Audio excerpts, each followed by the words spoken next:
What's going on, cool betters? Pat Gregoire joined by Jake Bolin Moss once again.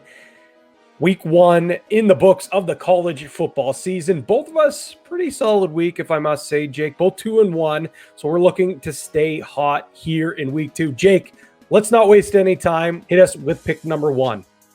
Yeah, pick number 1 for me. I'm going back to the well. Georgia Bulldogs minus 23.5.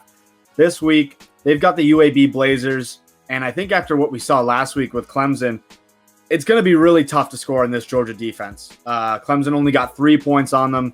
The offense wasn't fantastic. Obviously, the Clemson defense gave them a hard time as well. But I think this is a perfect game to get the offense going. And I just struggle to see how many points UAB is really going to score here. You're going to give me 24. I think Georgia puts up 30, no problem. So unless they get lazy on the defensive side of the ball, I think they're going to cover that 23.5, no problem. This is a must win, a big win to keep the season rolling, keep them high on the AP polls. And I think Georgia comes out and has a big game at home against UAB. Of course, as we talked about in our season preview show, both of us very high on the Bulldogs. So I like that pick there. Next, for my first pick, I'm going with Navy and Air Force under 40.5. You're probably thinking 40.5, that does sound pretty small, but I'm keeping it simple. Since 2005, the under is 38-9-1 in games played between service academies. And Navy's quarterbacks last week against Marshall dropped back for passes only 25 times. And the Herd still managed to sack them 9 times. They threw 16 passes, completing only 5 of them for 61 yards. And Marshall still came away with 2 interceptions. On the other side, Air Force only threw the ball 5 times against Lafayette in week 1. This is simple for me. It's a principal bet. Give me under 40.5. Jake, pick 2. Yeah, I love that one. And as most of you may know, I was on Marshall last week, so that was nice to hear all those stats coming out of that game. Pick 2 for me. I got Penn State minus 22 versus Ball State. Ball State MAC team. Penn State coming off a big win in Wisconsin last week. They come back home.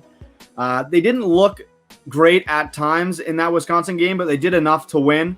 I think this is a perfect chance for that Penn State offense to get warmed up ahead of a week 3 matchup against Auburn. So I think the MAC, Ball State, is a perfect team for Penn State to beat up on. This will be a great game for them after a tough one against Wisconsin. I'll take them minus 22 this week. I think you could maybe make an argument that this could be a little bit of a letdown spot coming off a big emotional victory against a conference rival, a look-ahead spot to Auburn. But I just think this Penn State team is built a little bit different, and they have so much on the line right now with that Big Ten conference being so tight. So I think I like that pick there as well. I'm going to stay in the Big Ten, or at least the host team of this game is in the Big Ten. And for the second straight week, I'm fading Michigan. And you're probably wondering, did you not see Washington lose to Montana last week? And yes, it was a terrible loss, but I think this line is a little bit of an overreaction. Last week, Washington was without 4 of their best pass catchers, and I still believe that they have a great defense, and I think they're going to be able to contain the Wolverines' offense, especially with them being down their best receiver, Ronnie Bell. So I think this game should be closer to a field goal. So in a tight game under the bright lights in the big house, and we all know how Harbaugh has done in big games against ranked opponents over the last few years, I'm going with Washington with the points. I could certainly see Michigan coming out on top, but for a game with this high of stakes, I'm taking the points. Yeah, that's another good pick. Fading Michigan, even though I think there was the one that screwed you last week, wasn't it? Big time. All right, sometimes you just got it. You got to keep going. It's going to hit eventually. They're not going to cover every week. So exactly. My final pick, I've got Liberty minus 4 at Troy, and the reason for this pick, Liberty is a spread covering machine. Last season, 9-2 against the spread, 10-1 straight up. Last week, they come in as 35-point favorites against Campbell. They blow them out, beat them by 41, cover another spread. This team covers spreads. I've got 3 favorites this week: Georgia, Liberty, and who did I say? Sorry, Penn State. Those are my 3 this week. I'll take the 3 favorites and hope to come out another plus 500 week. Yeah, Liberty last year made me a ton of money. They covered like crazy. They're an up-and-coming program. Hugh Freeze has done some great things with that program. And last for my picks, I'm going back to the well on this one here, Jake. Iowa plus 4.5 against Iowa State. It's the big Cy-Hawk Trophy game between Iowa and Iowa State. And I'm going with the Hawkeyes in this rivalry matchup. Iowa looked unbelievable last week. Yes, it was against an overrated Indiana, but their defense looked great, had 2 pick sixes. The offense was pretty solid as well. And as I mentioned in our week 1 show last week, they were probably the best team in the Big Ten West last year in that division. They're 6-1 against the spread in their last 7, dating to last year. And I get it. Iowa State, they've done a tremendous job over the last couple of years. Matt Campbell has done a really fine job turning this into a top program.